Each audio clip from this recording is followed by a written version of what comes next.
느헤미야 5장 1절에서 13절까지인데 제가 봉독해 드리겠습니다. 그때의 백성들이 그들의 아내와 함께 크게 부르짖어 그들의 형제인 유다 사람들을 원망하는데, 어떤 사람은 말하기를 우리야 우리 자녀가 많으니 양식을 얻어먹고 살아야 하겠다 하고, 어떤 사람은 말하기를 우리가 밭과 포도원과 집이라도 저당 잡히고 이 흉년을 곡식을 얻자 하고, 어떤 사람은 말하기를 우리는 밭과 포도원으로 돈을 빚내서 왕에게 세금을 바쳤도다. 우리 육체도 우리 형제의 육체와 같고 우리 자녀도 그들의 자녀와 같거늘 이제 우리 자녀를 종으로 파는도다.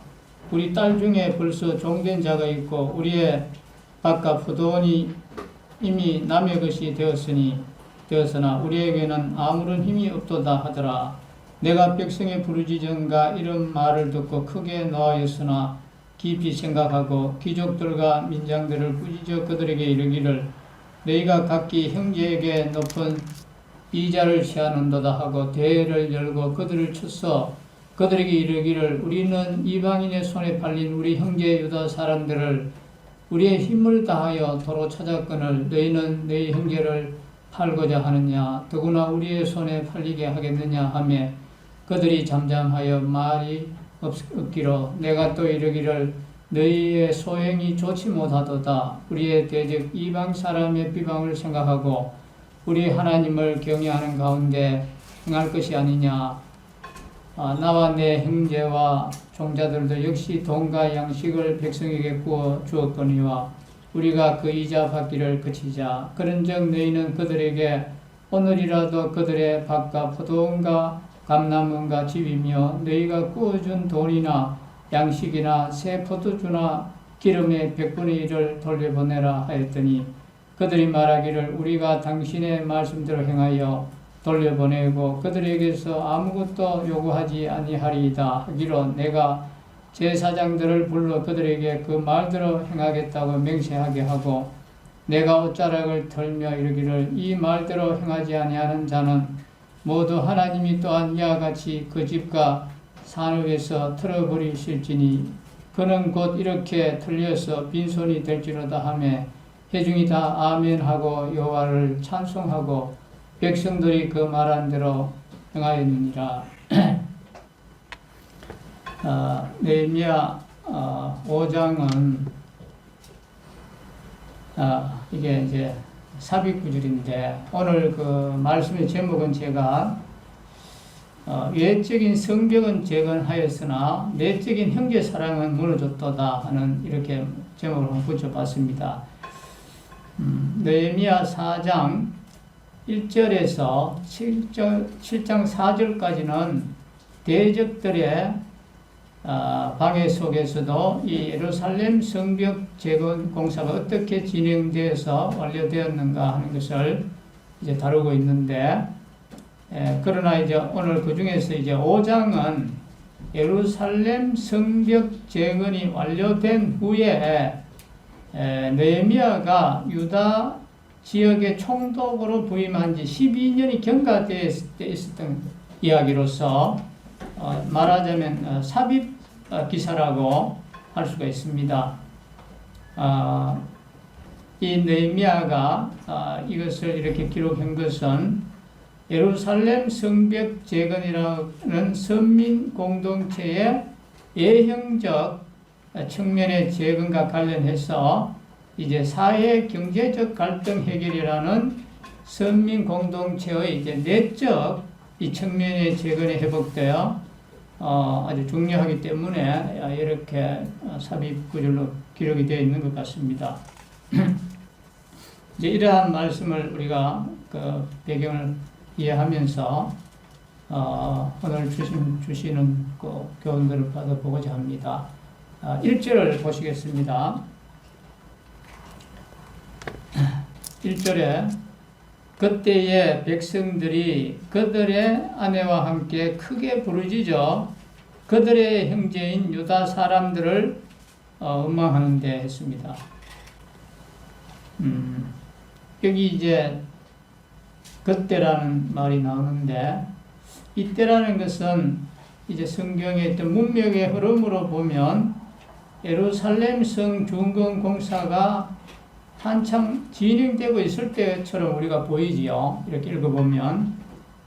그렇지만 여기서의 때라는 것은 그때를 의미하는 것이 아니라 바로 예루살렘 성 중건 공사가 완료되고 나서 12년 정도가 경과된 후에 그 때를 이야기합니다. 그래서 삽입기사라고 이야기를 했습니다. 여기서 말하는 백성은 바로 이 가난한 자들을 말하고 있습니다. 그리고 그 형제인 유다 사람이라는 것은 또 누구를 이야기할까요? 바로 부유하였던 사람들을 가리킵니다. 말하자면 가난한 자들이 부유한 자들을 향해서 원망과 불평을 한 것입니다.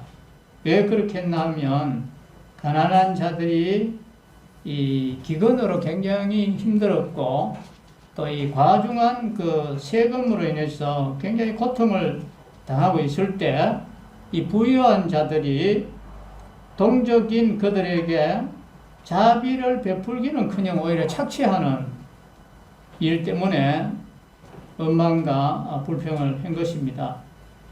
즉 부유한 자들은 가난한 자들이 굶주린 배를 채우기 위해서 또 세금을 납부하기 위해서 자기들에게 와서 돈이나 곡식을 빌릴 때 이자를 받거나 또 전답을 저당 잡기도 했고 또 그들이 이제 은금이나 이자를 못 갚을 때는 자녀를 종으로 삼기까지 했습니다.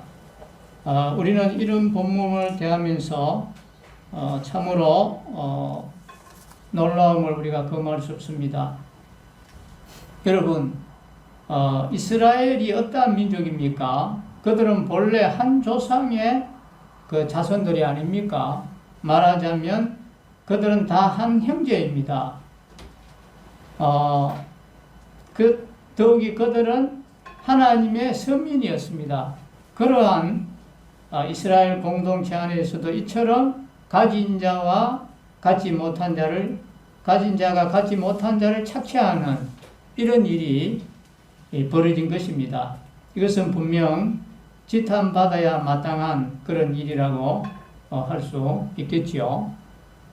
하지만 여러분, 오늘날 한 형제 간이나 심지어 부모와 또 자식 간에도 이 돈 때문에 다투는 것을 볼 때 이스라엘 자손들을 향해서 우리가 손가락질만 할 수 있는 것이 아닌 것이 바로 오늘의 우리의 현실이라는 것입니다.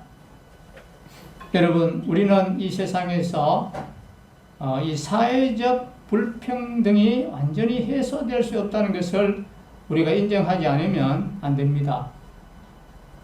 대구시청 앞에도 보면 매일 꽹과리 두드리고 시위를 합니다. 그 청경들이 앞에 근무하는 분들은 막 그 소리 때문에 그 얼마나 소음공해에 시달리는지 모릅니다. 뭐 건설노조, 뭐 금속노조, 뭐 많은 시위들을 하고 천만 농성을 하고 이렇게 하는 걸 보고 또 뭐 현대자동차 근로자들은 우리가 알기로 연봉이 상당한 걸로 아는데 그런데도 불구하고 회사를 상대로 해서 더 많은 요구를 하고 또 뭐 폐업을 하고 하는 그런 시위를 하는 걸 보면 우리로서는 잘 이해가 안 되고 또 좋은 인상을 주지 못하고 있습니다. 그런데 이제 많은 경우에는 이 약자는 강자로부터 우리가 약자는 강자로부터 갑질을 당하거나 또 직장 내에서 뭐 또 어려움들을 당하는 그런 경우가 많이 있습니다. 이 세상에서는 사회적 불평등이 늘 상존할 수밖에 없습니다. 그것은 사람의 능력이 각기 다르기 때문에 그렇습니다. 또 환경이 달라서 그렇겠죠. 또한 죄로 인한 인간의 이 탐욕은 인간을 이기적으로 만들기 때문에 그렇습니다.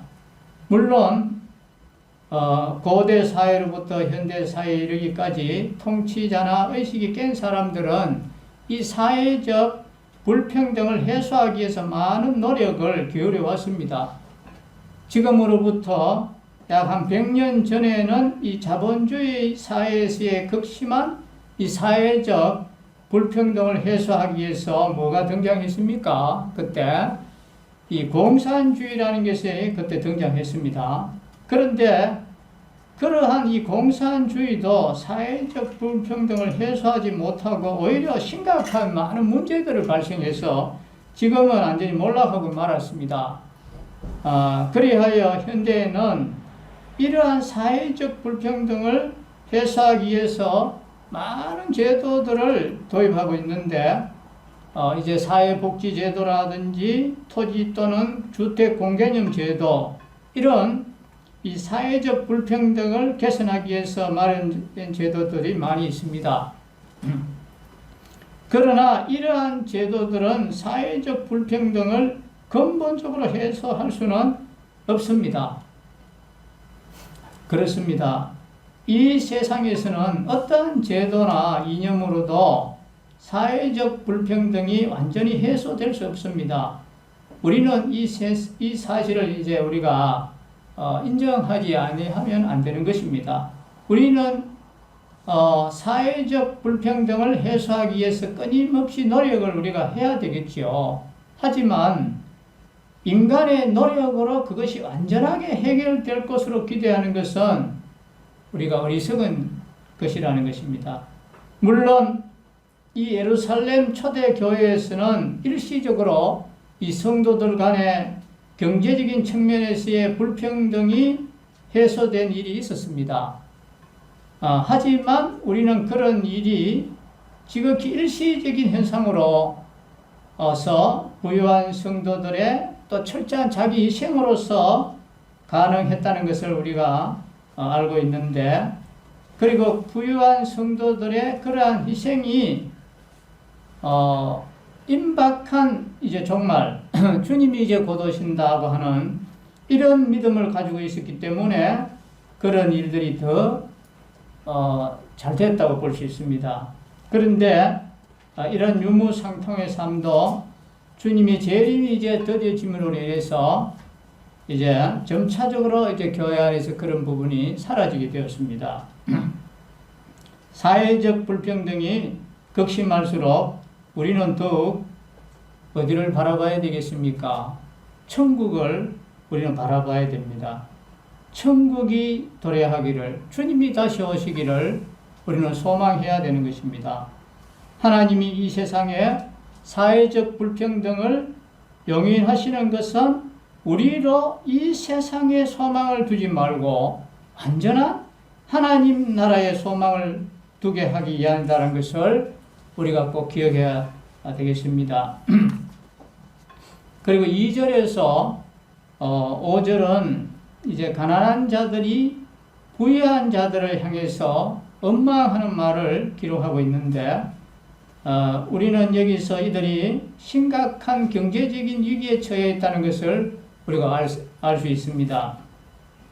그리고 이러한 경제적인 위기가 경제적인 여유가 있었던 부자들의 무관심과 이 착취, 여기에 관련되어 있다는 것을 알 수가 있는데, 하지만 이는 하나님의 백성임을 자처하는 이스라엘 자손들로서는 매우 부끄러운 일이었습니다.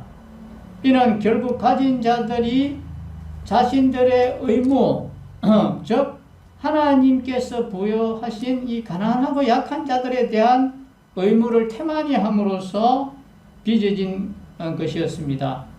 하나님은 너무도 분명하게 이 가난한 자들을 도울 것을 말씀했습니다.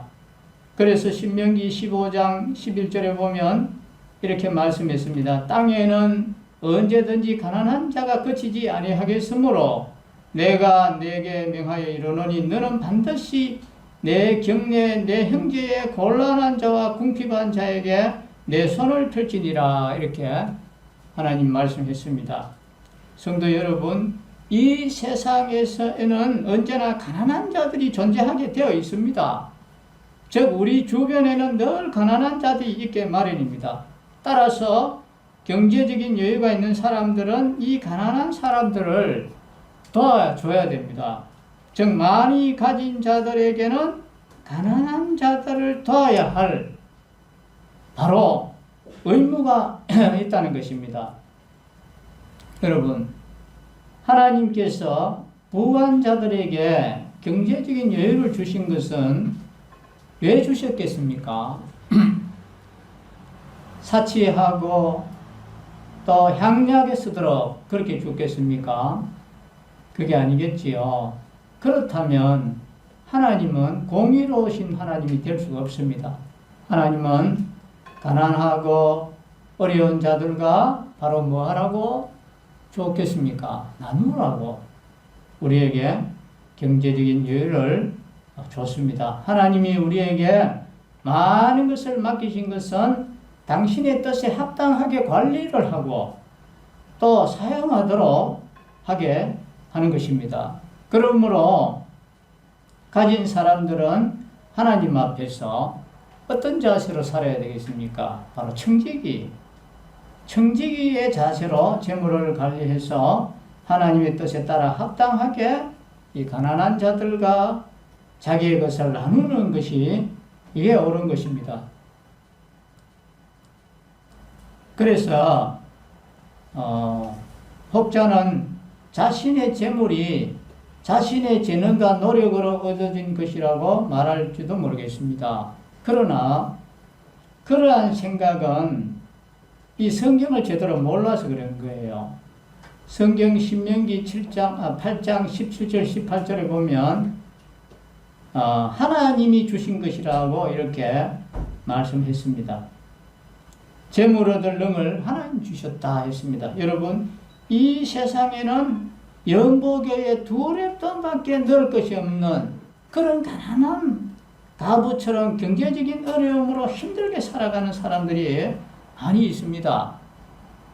주님께서는 이 두 랩돈, 즉 동전 두 닙이 이 가부의 생활비 전부라고 말씀하셨는데 우리는 이들을 예면해서는 안 된다는 것입니다. 물론 가난한 자들 중에 들어는 일을 하기 싫어해서 그런 가난한 자들도 있겠지요. 그러나 열심히 일하는데도 구조적인 문제로 인해서 가난한 사람들이 대부분인 것입니다. 만일 게을러서 가난한 자가 있다면 그런 사람들에게는 열심히 일하도록 그렇게 권고를 해주고 권면도 해줘야 되겠죠. 그러나 이제 그런 권면에 그치지 말고 당장에 일어나기 힘드니까 우리가 일어날 수 있도록 도움을 주어야 한다는 것입니다. 특히 우리는 장애아들의 이 수용소, 수용시설, 특히 또 독거노인들, 미혼모 이런 사회에서 소외된 자들에게 특별한 관심을 우리가 기울여야 될 것 같습니다. 자, 2절 한번 보십시다. 어떤 사람은 말하기를 우리와 우리 자녀가 많으니 양식을 얻어먹고 살아야 하겠다 그랬습니다. 어려움을 호소한 가난한 사람들이 당면하고 있는 이 급박한 과제가 여기 뭡니까? 바로 식량난입니다. 식량난. 그들은 당장 먹을 것이 없어서 굶주릴 처지에 놓였다는 것입니다. 이들은 한마디로 절대적인 빈곤층이었습니다. 고대 사회에서 이와 같은 식량 부족의 원인은 오랜 그 가뭄과 같은 이 자연재해가 있을 때 식량난을 겪을 수밖에 없었습니다. 그리고 또 이제 전쟁으로 인해서 완전히 토지가 황폐가 되었을 때, 그럴 때도 이런 어려움을 당했고, 또 아니면 가난한 자들에 대한 부자들의 이 착취도 여기에 한 부분이 된다는 것입니다. 이 본문의 가난한 사람들의 경우는 두 가지 원인이 이제 복합적으로 작용하였는데, 즉 흉년으로 먹을 것이 없게 된 사람들은 부자들에게 이제 전답을 저당 잡히고 곡식이나 돈을 빌리게 되었고, 결국은 그것을 갚지 못해서 전답을 잃게 되고 이제 절대 빈곤층으로 전락하게 된 것입니다. 그리고 이들은 더 이상 자신들의 가난을 견디지 못해서 이제 불평과 원망을 막 쏟아 부은 것입니다. 이것은 이스라엘 공동체 전체적으로 볼 때 매우 심각한 문제입니다. 자칫 이스라엘 공동체는 이 내적 갈등으로 인한 분쟁이 일어날 수가 있는 그런 이제 심각한 문제가 됐습니다. 이렇게 되면 그간 나라의 재건을 위해서 힘쓴 모든 것이 물거품으로 돌아갈 수 있는 것입니다. 그러므로 이 문제는 이스라엘 이 공동체가 시급하게 시급하게 해결하지 않으면 안 될 그런 큰 이제 문제라는 것입니다. 이스라엘 공동체는 속히 이 경제 정의를 실현해야 했습니다. 그리고 이러한 경제 정의는 모든 시대의 국가에서 실현해야 할 문제이기도 하는 것입니다. 경제 정의가 실현되지 않으면 그 나라는 강성한 나라가 될 수가 없어요. 과거 우리나라에서도 많은 민란이 발생했습니다. 그런데 그러한 민란이 발생하게 된 원인이 바로 대부분은 바로 이 경제 정의가 실현되지 않아서 그렇습니다. 부한 자, 또 권력을 가진 자, 이러한 자들이 가난한 자들을 수탈함으로 해서 가난한 자들이 견디지 못해서 이제 봉기하게 된 것입니다. 그리고 이러한 민란은 나라를 이토록 하였습니다. 오늘날에도 보면 이 경제 정의가 실현되지 않아서 부익부 빈익빈 이런 현상이 심화되고 있고, 그로 말미암아 가난한 자들이 착취를 일삼는 부한 자들을 상대로 해서 이제 투쟁을 하기 때문에 이 나라는 굉장히 혼란에 빠지게 되는 것입니다. 그래야 많은 나라들이 이 국가 경쟁력을 잃게 되고 많은 어려움을 당하고 있습니다. 이러한 때에 국가는 이 경제 정의가 실현될 수 있도록 적극적으로 이제 조치를 하지 않으면 안 되는 것입니다. 부익부 빈익빈 현상이 고착화 되거나 심화되지 않도록 제도를 개선해야 되고, 가난한 자들도 노력하면 가난을 극복할 수 있는 여건을 조성해 주어야 하는 것입니다. 그래서 성경은 이 경제적인 정의 실현을 위해서 많은 조치를 마련하고 있습니다. 그게 뭐겠습니까? 그게 바로 안식년이잖아요. 또 희년 제도도 마찬가지입니다. 그리고 생활이 어려운 자들에게 주어지는 제3-11조 제도도 있었습니다. 바로 이러한 조치가 있었습니다. 자, 이제 3절 한번 보십시다. 어떤 사람은 말하기를 우리가 바깥 포도원과 집이라도 저당 잡히고 이 흉년에 곡식을 얻자 그랬습니다. 가난한 사람들이 현실적으로 당면한 문제들을 해결하고자 집과 전답 등의 부동산을 이제 전당 잡히고로서도 양식을 구해야 되는 이런 처지를 이제 원망하고 있습니다. 이는 빚에 의존해서 살 수밖에 없었던 당시 가난했던 사람들의 이 열악한 경제 사정을 잘 보여주고 있는데, 노동력이 있어도 이 당면한 문제들을 해결하기에는 역부족이어서 그들은 집과 기업을 담보로 양식 문제를 해결했던 것입니다. 즉 토지가 있고 밭이 있으면 무엇하겠나 하는 것입니다. 그것이라도 잡혀서라도 우선 먹고 보자, 살아야 될 것 아니냐 하는 그런 말이지요. 사람이 급하면 이렇게 되는 것입니다. 북한에서 피난 오면서 시계를 주고 고구마 2개하고 바꿨다고 하는데, 이 살려면은 어쩔 수 없는 거예요. 시계 값이 고구마 2g에도 넘겠지만 먹을 것이 없으니까 우선 살기 위해서는 고구마 2개하고도 바꿔 먹을 수밖에 얻게 되는 것입니다. 여기서의 문제는 부자들의 이 태도입니다. 부자들은 이 가난한 이웃 형제들의 어려운 형편을 보고 그들을 돕고자 하기는커녕 도리어 그러한 형편을 이용해서 자신들의 재산을 불리게만 혈안이 되어 있다는 것입니다.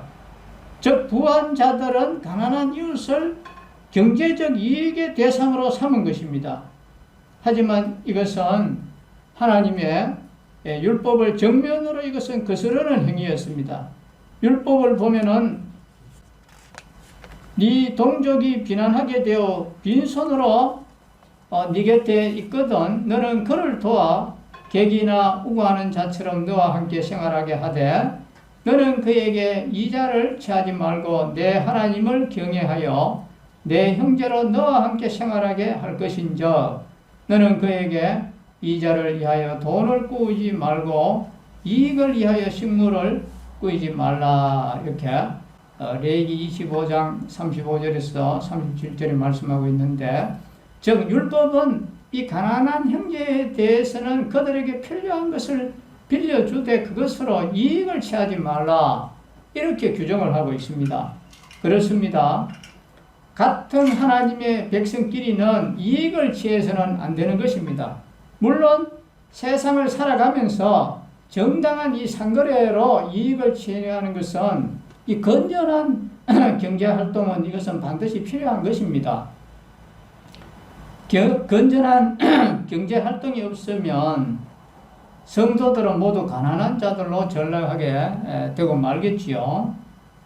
그리고 이러한 경제활동은 성도들 간에도 이루어질 수가 있습니다. 왜냐하면 성도들도 한 사회의 일원이기 때문에 피차 간에 우리가 경제활동을 할 수 있는 것입니다. 그러나 이제 문제는 이 교회 공동체 안으로 들어오면 문제가 달라지는데, 교회 공동체 안에서는 성도들 서로를 경제적 이익의 대상으로 여겨서는 안 된다는 것입니다. 특히 가난한 형제에 대해서는 그들의 어려운 형편을 이용해서 이익을 취해서는 안 된다는 것입니다. 예를 들면 가난한 형제들에게 돈을 빌려주고 이자를 받는 그런 행동을 해서는 안 된다는 것입니다. 이는 가난한 자들에게 돈을 빌려주지 말라는 말이 아닙니다. 가난한 자들이 돈이 없어 어려움에 처하면 그로 인해서 손을 내민다면 부한 자들은 그들을 구제해주고, 또 그것이 여의치 않으면 돈을 빌려줄 수 있습니다. 다만 이제 이자를 받지 않으므로 어려움을 극복할 수 있도록 도와줘야 한다는 것입니다. 오늘날 이 교회도 보면 이 성도들 간에 많은 경제적인 차이가 있습니다. 어떤 성도는 경제적으로 여유가 있는 반면에 어떤 성도는 경제적으로 많은 어려움을 겪고 있습니다. 그런데 부한 성도들 중에는 이 가난한 성도들을 구제하기보다는 그들의 경제적인 어려움을 이용해서 자신의 이익을 취하는 사람들이 없지 않은데, 즉 가난한 성도들에게 재물을 빌려주고 이자를 취하는 이런 성도들에게 있어서는 안 되겠지요. 그래서 이것은 느헤미야 시대의 부한 자들과 마찬가지로 하나님께 이것은 책망을 받아야 되는 그런 악행인 것입니다. 우리 교회 안에서는 이러한 악행이 있어서는 안 되겠습니다. 가난한 성도는 구제의 대상이지 결코 이 경제적 이익의 대상이 될 수 없다는 것입니다. 자, 5절 한번 보십시다. 우리 육체도 우리 형제의 육체와 같고 우리 자녀도 그들의 자녀와 같거늘 이제 우리 자녀를 종으로 파는도다. 우리 딸 중에 벌써 종된 자가 있고 우리의 밭과 포도는 이미 남의 것이 되었으나 우리에게는 아무런 힘이 없도다 그랬습니다. 경제적인 어려움으로 인해서 이 가난한 자의 자녀들이 다른 사람의 종이 된 사실이 여기에 나오는데, 저기 가난한 자들은 부유한 자들로부터 곡식이나 재물을 빌려 쓰고 이제 갚을 길이 없게 되자 이제 급기야 이 자녀들을 부한 자들에게 팔기에 이른 것입니다. 물론 이것은 가난한 자들이 자기들의 배를 채우기 위해서 자기 자녀들을 적극적으로 팔았다는 그런 의미가 아닙니다. 이는 가난한 자들이 부한 자들로부터 이제 곡식이나 재물을 빌려 쓰고 은금과 또 이자를 갚을 길이 없게 되자 이 부한 자들이 가난한 자들의 자녀들을 데려다가 이제 종으로 삼은 것을 의미하고 있습니다. 즉 부한 자들은 오직 자기만 이해하는 이기심과 자기 부를 늘리기 위한 탐욕에서 가난한 자들의 자녀를 강제로 데려다 종으로 삼은 것입니다.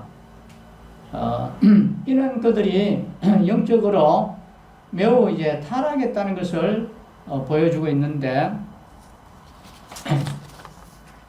이 지금도 보면 국가적으로 이 가난을 대물림하는 것이 제일 문제라고 하지 않습니까?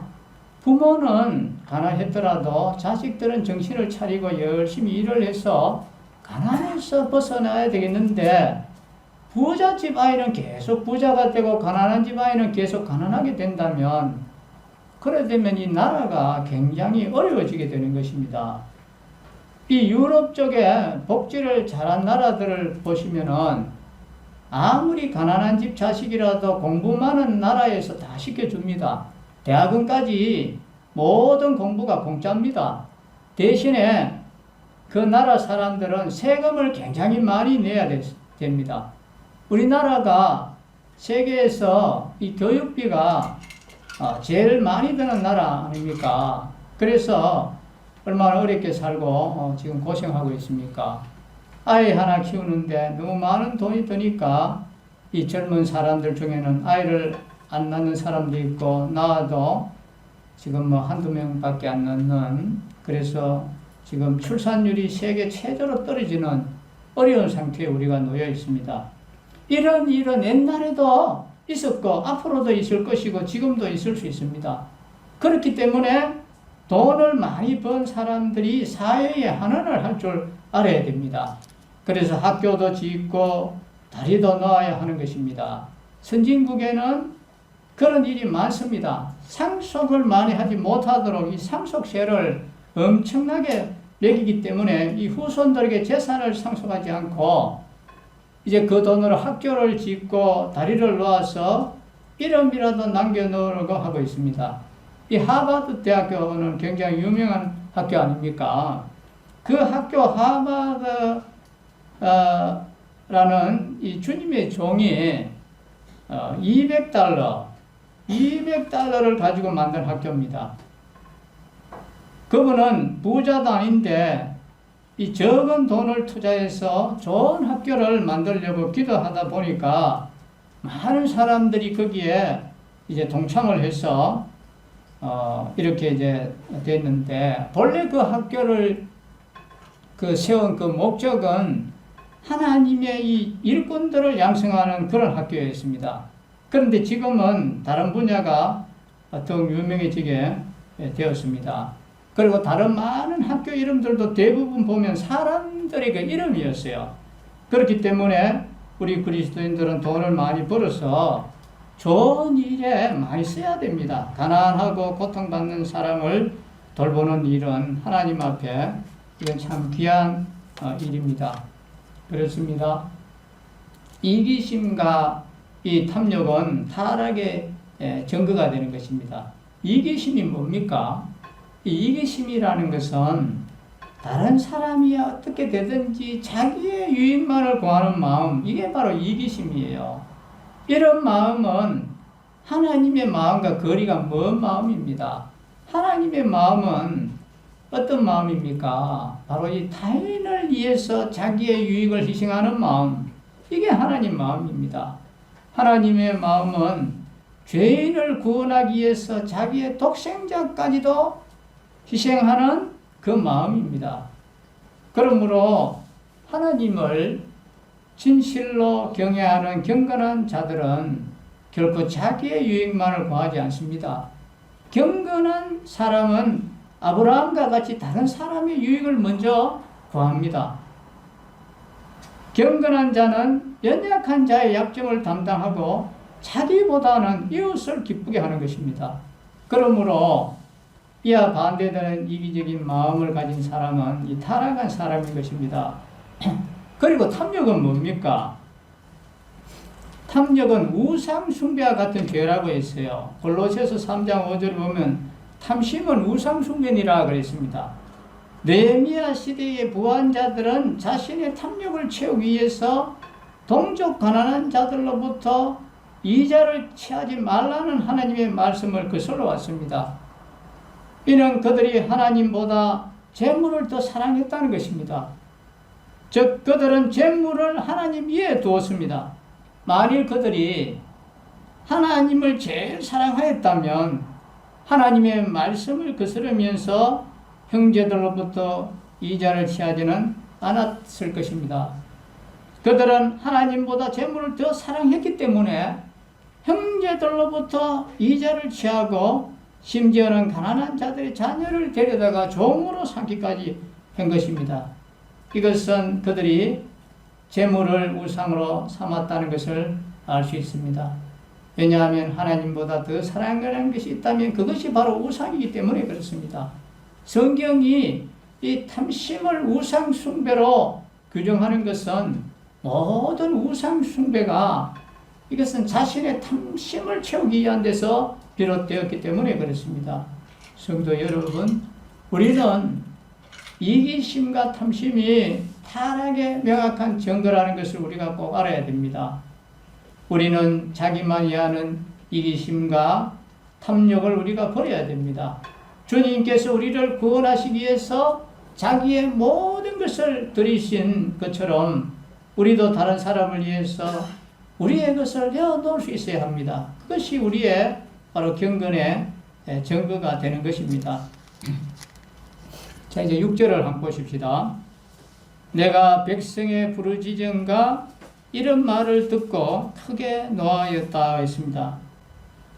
느헤미야는 같은 하나님의 백성으로서 부한 자들이 가난한 자들 착취하는 현실을 보고 분노를 참을 수가 없었습니다. 그가 자신의 안락한 생활을 포기하고 이스라엘로 온 것은 이스라엘을 온전히 회복하기 위한 것이었습니다. 그리고 대적들의 방해는 있었지만 이 예루살렘 성을 중건함으로써 예형적으로는 이스라엘을 포로 이전 상태로 이제 회복할 수 있었습니다. 그런데 부한 자들이 가난한 자들을 착취하고 심지어 가난한 자들의 자녀를 종으로 삼음으로 해서 가난한 자들은 여전히 부한 자들의 이 포로 신세를 면하지 못하고 있었습니다. 이것은 그의 귀한 목적에 비추어 볼 때 결코 간과할 수 없는 문제였습니다. 더욱이 그는 이스라엘을 회복시키기 위해서 귀환할 때 이방인의 손에 팔린 동족을 힘을 다해서 속량해 데려왔습니다. 그런데 자신의 그러한 모든 노력이 부한 자들의 이기심과 탐욕으로 인해서 물거품으로 돌아갈 이기 상황에 놓이게 된 것입니다. 따라서 그는 분노를 참지 못하게 되었습니다. 여러분, 우리는 이러한 느헤미야의 분노를 어떻게 보아야 되겠습니까? 성경은 성도들의 분노를 죄로 그것은 규정하고 있습니다. 그러므로 어떤 사람은 느헤미야의 분노를 잘못된 것으로 이제 보기도 하는데, 그러나 성경이 모든 분노를 다 죄로 여기는 것은 아닌 것입니다. 성경이 죄로 여기는 것은 자기의 이해관계에서 근거한 분노, 이걸 죄로 여긴다는 것입니다. 자기의 감정을 상하게 하거나 자기에게 해를 입힌 경우에 분노하는 이것을 죄로 규정하는 것입니다. 이와는 달리 성경은 불의에 대한 분노도 있습니다. 불의에 대한 분노, 하나님의 공의에 근거한 이 분노에 대해서는 그것은 죄로 여기는 것이 아니라 오히려 그것은 성도의 당연한 도리라고 말씀하고 있습니다. 성경을 보면 아론의 그 손자 비느하스가 이스라엘 백성들이 모압 여인들과 음행의 죄를 범했을 때 창으로 남녀를 찔렀습니다. 그랬을 때 하나님은 굉장히 그걸 참 통쾌하게 생각했습니다. 의롭다 인정을 받고 영원한 소금 언약을 받기까지 했습니다. 또 우리 주님께서는 어땠습니까? 주님께서도 일반적으로는 분노하는 것을 금하셨지만 불의에 대해서는 누구보다도 분노하셨습니다. 주님은 성전에서 그 장사하는 자들을 보시고 크게 분노했습니다. 또한 겉과 속이 다른 서기관들과 바리새인들에 대해서도 아주 무서운 말씀을 했습니다. 뱀들아, 독사의 새끼들아, 너희가 어떻게 지옥의 판결을 피하겠느냐 하면서 아주 호되게 경고하셨던 우리 주님을 볼 수 있습니다. 그렇습니다. 성도 여러분, 성도들은 불의에 대해서는 분노하고 책망할 수 있어야 하는 것입니다. 불의를 보고도 분노하지 않는 것은 개인적인 문제로 분노하는 것보다 더 옳지 못한 것입니다. 불의를 행하는 자들에 대해서는 그들이 어떤 지위에 있고 어떤 우리에게 영향을 준다 할지라도 개의치 말고 주님께서 하신 것처럼 우리는 분노하고 과감히 우리가 책망할 수 있어야 됩니다. 느헤미야는 대해 이전에도 이 귀족들과 민장을 불러 꾸짖었지만 대해 중에는 백성을 향해서 더욱 꾸짖었습니다.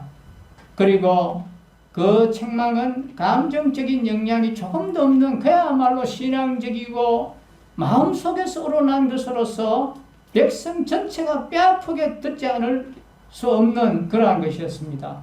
그래서 오늘 본문에서도 거기 7절에 보면 형제의 것을 치리해서 되겠느냐 그랬습니다. 그리고 10절에서도 그러니 이제부터 그런 못된 것들을 당장 거치라고 했습니다. 성도 여러분, 어떤 문제에 직면하여 사실 책망하는 것처럼 어려운 것이 없습니다. 왜냐하면 사랑이 없는 책망, 또 감정이 섞인 책망, 사리에 맞지 않는 책망, 때가 비껴간 책망, 성의가 없는 책망, 이런 것들은 도리어 역효과를 불러오기 때문에 사실 상당히 어렵습니다. 그러나 책망이 없으면 도저히 풀기 어려운 문제가 있다는 것도 우리가 알아야 됩니다. 그래서 잠언 기자는 슬기로운 자의 책망은 청정하는 귀의 정금 장식과 같다고 말했습니다. 그리고 이와 더불어서 지혜자의 책망은 반드시 들어야 한다고 말했습니다.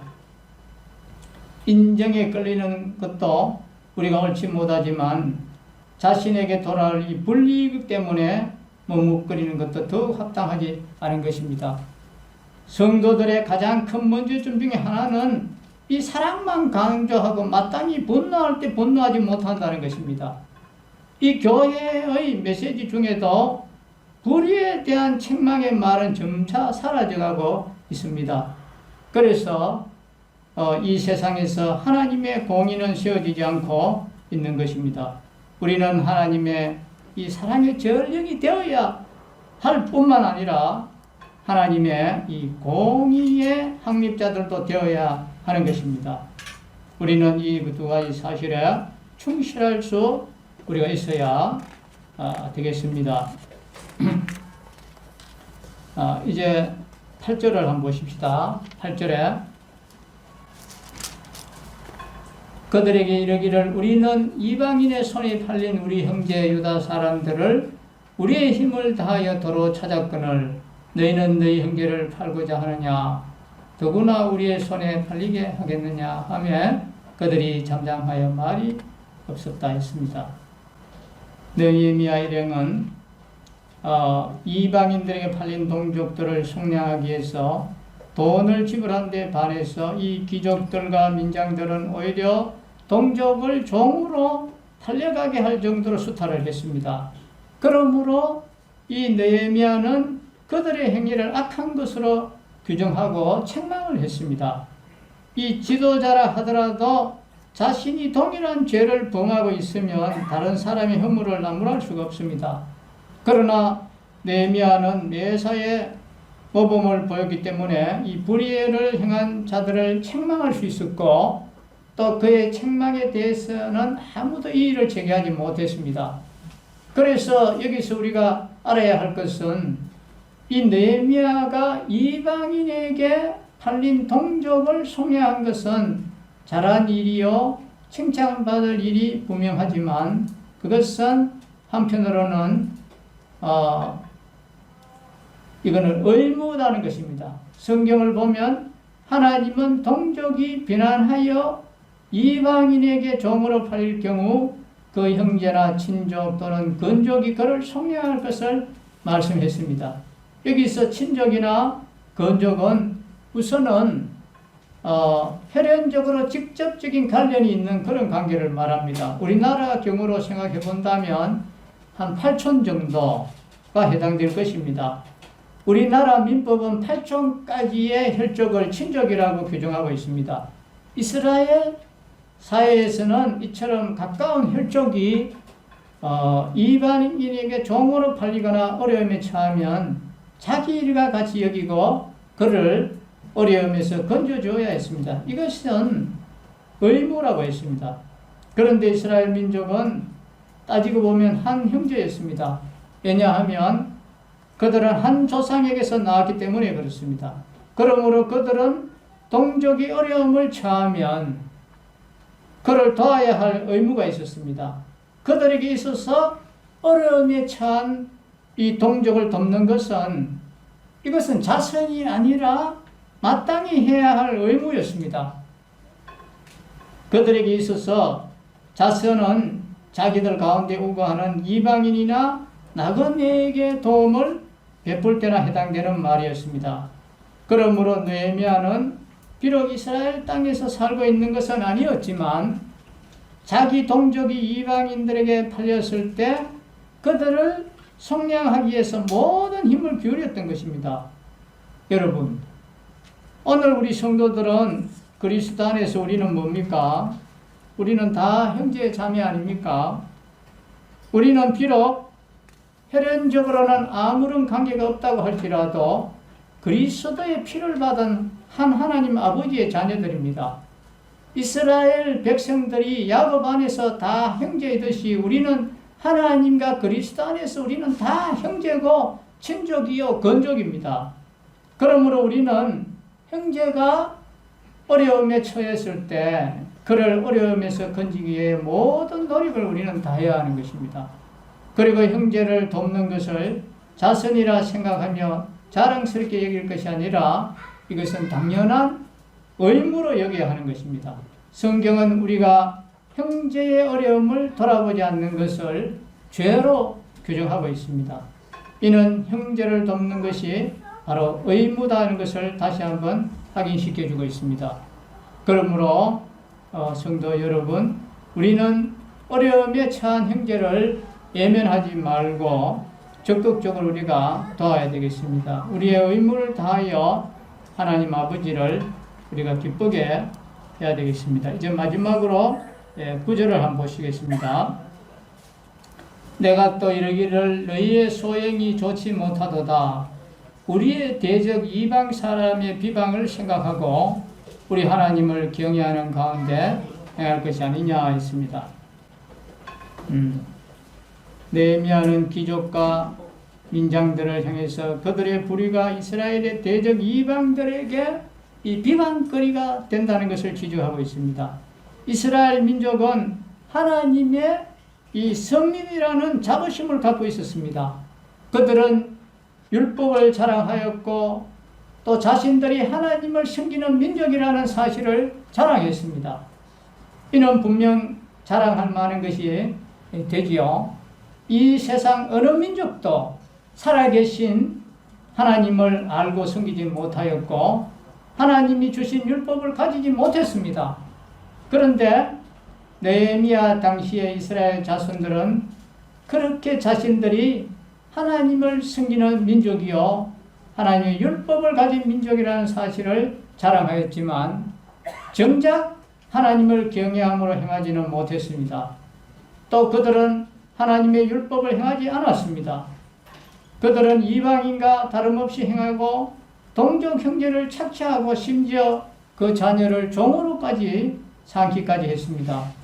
여러분, 이러한 사실을 이방 대적들이 안다면 이스라엘을 비방하고 그들이 섬긴다는 하나님을 비방하지 않았겠습니까? 실로 그들은 율법을 자랑하면서 율법을 범함으로 하나님을 욕되게 하였던 바울 시대의 유대인들과 다르지 않았습니다. 그렇다면 오늘 우리는 어떻습니까? 우리는 불신자들에게 하나님과 교회에 대한 비방거리를 주고 있지는 않습니까? 여러분, 오늘날 우리가 하나님의 백성이라는 사실을 자랑스럽게 우리는 말합니다. 또 하나님의 말씀을 안다는 것을 자랑스럽게 말하고 있습니다. 그러나 그러한 자랑이 정말 자랑이 되려면 우리는 하나님의 백성으로서 부끄러울 것이 없어야 하는 것입니다. 곧 하나님의 말씀을 실천하는 생활을 우리가 해야 되는 것입니다. 하나님의 말씀이 서로 사랑하라 했기 때문에 서로 사랑하는 삶을 살아야 하는 것입니다. 또 우리의 착한 행실을 보고 불신자들로 하나님께 영광을 돌리게 해야 하는 것입니다. 적어도 예루살렘 초대교회 성도들은 그와 같이 행했습니다. 그들은 극심한 어려운 가운데서도 유무상통하는 삶을 사는 등 하나님의 말씀을 실천하고 사랑하는 삶을 삶으로써 온 백성들에게 칭찬을 받고 또 많은 사람들을 하나님을 믿도록 했습니다. 이에 비하면 오늘 우리는 어떻습니까? 안타깝게도 우리는 하나님의 백성다운 삶을 살지 못함으로 해서 하나님과 교회를 욕되게 하는 경우가 많습니다. 오늘날 세상 사람들은 성도들을 크게 신뢰하지 않습니다. 그들은 기독교인들을 흔히 입만 살아있는 자들이라고 부르고 있습니다. 무슨 말입니까? 말만 하고 행하지는 않는다는 말입니다. 심지어 불신자들 중에는 기독교인이기 때문에 믿지 못한다는 말을 하는 사람들도 있습니다. 참으로 기독교인의 신령이 땅에 떨어질 대로 떨어졌음을 보여주는 것이라고 할 수 있습니다. 이래 가지고는 이 교회에 우리가 부흥을 기대할 수 있겠습니까? 여러분, 우리는 하나님의 백성으로서 세상 사람들에게 하나님과 교회에 대한 비방거리를 줘서는 안 되는 것입니다. 세상 사람들이 하나님과 교회를 비방한다면 그것은 다 이유가 있기 때문에 그렇습니다. 곧 우리 성도들이 하나님의 백성다운 삶을 살지 못하기 때문에 그렇습니다. 그러한 점에서 우리는 회개하지 않으면 안 됩니다. 그리고 지금이라도 성도들 각자가 하나님의 말씀에 따라 살고 덕을 세우는 데 힘을 써야 됩니다. 그렇다면 세상 사람들은 하나님과 교회를 비방하지 않는 것은 물론이고 도리어 교회를 칭찬하고 하나님께 영광을 돌리며 하나님께로 나오게 되는 것입니다. 불신자들은 교리를 잘 모릅니다. 우리가 아무리 많은 교리를 가르쳐줘도 그것 보고 오지 않습니다. 사람이 어떤가, 사람이 마음에 들면 그 사람 따라오는 겁니다. 왜 그 신천지나 이단교회 사람들이 왜 그래 모이는지 아십니까? 이 교리를 모르기 때문에 잘해주니까 속아서 그 따라가는 거예요. 우리는 그런 이선적인 그런 것이 아니라 그리스도의 사랑으로 진실된 그리스도인의 삶을 보여주면 그게 너무 좋아서 따라옵니다. 그래서 초대교회 당시에도 많은 칭찬이 있었고 주님을 믿는 사람들이 많이 일어났다고 했습니다.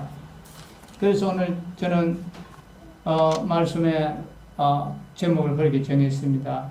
외적인 성벽은 재건했지만 이 내적인 형제사랑은 무너졌다 했습니다.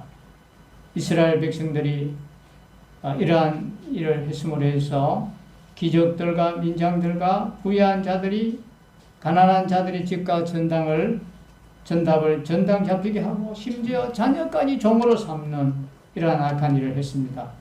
느헤미야는 이방의 손에 팔린 유다 형제 그들을 힘을 다해서 도로 찾아왔는데 이들은 형제들에게 돈을 빌려주고 이자를 받고 이익의 재료 삼았습니다. 성도 여러분, 우리의 삶은 문제의 연속이 아닐 수 없습니다.